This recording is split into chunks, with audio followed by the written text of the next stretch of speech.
आपल्याला सगळं करावं लागल. आई म्हटल्यावर आपणच ठेका घेतलाय, आपणच सगळं करा. चहा करा, स्वयंपाक करा, पाणी भरा, पाणी आल्यावर. तू तर काय, तू बसूनच आहे नुसती, तू काय करूच नको. बाप तसा तशी पोरगी, पोरग काही विचारूच नका, नुसतं बाहेर फिरत राहतो. चहा पण आपणच करायचा. तिला म्हटलं चहा करून दे, नाही पण चहा नाही करून देणार. आपणच ठेका घेतलाय चहा पण करायचा. मी करू का आई चहा? काय करू नको, मगाशी बोलले करून दे, मला बरं वाटत नाही, तरी तिने चहा केला नाही. आता नको, मला राहू दे, आता मीच तुला चहा पाजते चांगला, थांबून जाय थोडीशी. आई करते ग मी चहा. नको नको, राहू दे राहू दे राहू दे. आता काही चहा झालाय, चहा म्हणजे होतोय आता. तोपर्यंत कपड्याच्या घड्या घालून घेते, कारण वरतूनही मीठ काढून आणायच्या आणि परत त्याच्यानंतर कोणी घड्याही घालायचं नाही ना. ठीक आहे चालेल, मी येते लगेच आता घालायला कपडे. आता तिथंच ठेवून दिले, घेऊन यायचा पत्ता नाहीये. घड्या पण मीच घालायच्या. थांब ग आई, मी घालते ना गड्या. कधी? 2 दिवसांनी? अगं मी घालणारच होते. नको नको, राहू दे, सगळं काम मलाच करावं लागतं. मला माहितीये तुझा बापा काही करू नाही लागत, आणि पोरगा तरी पहिले थोडंफार करू लागायचं, तो पण आता नाही करू लागत काही. चला आता चहा पण द्यायचं महाराणीला, पप्पाच्या परीला चहा पण देते आता लगेच. थांब. चला आता रात्रीच्या स्वयंपाकाची तयारी पण करायची आहे. आईला लग्न करून आणलं, आई झाली. बापाने लग्न करून आणलं, आई झाली. पण कोण तिला काय करू लागणार आहे? कोणी जीव नाही जाणार तो आईचा. जाऊ दे, काय तयारी करावा आता रात्रीचं. तर काय फ्लॉवर खाशील का ग? असं का? तुला नाही आवडत? मजा आहे. तुला जे करता येईल ना ते तुझ्या हाताने कर आणि खा.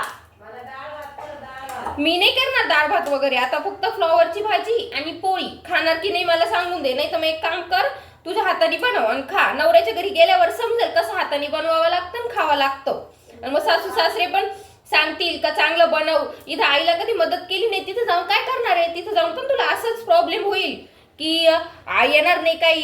पहिल्या दिवशी मला करशील फोन, आई मी शिरा कसं बनवू ग, आई मी खीर कशी बनवू ग, आई मी डुबोकवड्याची भाजी कशी बनवू ग. मी नाही सांगणार मग त्यावेळेस तुला. आई थांब ग, मी तुझं नाव बाबांना सांगते. आधी सांगून बाबांना बघतेच मी. बोल. अभ्यास करून कलेक्टरच होणार आहे तू, हो की नाही? कलेक्टर होणार आहे माझी मुलगी. तुमच्या गावाचे शहराचे काही कार्यक्रम, सॉरी काही प्रॉब्लेम असेल तर सॉल्व्ह करायला ये आमच्याकडं. होईल कलेक्टर 10 वर्षांनी.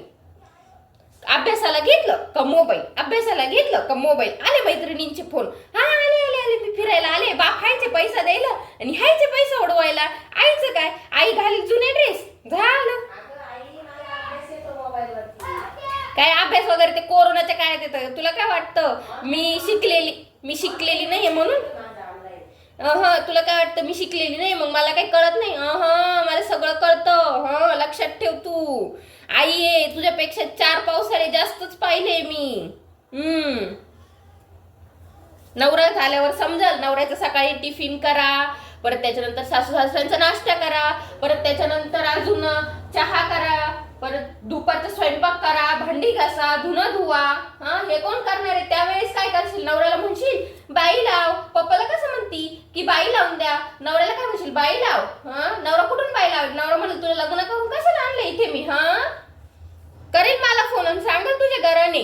मग काय करू मी सांगाल करा तुम्हाला जे करायचं ते, मारा काय करा, आम्ही काय नाही करणार. आता चहा झालाय, महाराणीला चहा नेऊन देते मी.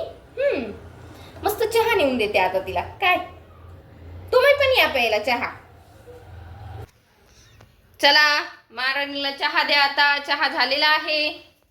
घ्या मॅडम चहा घ्या.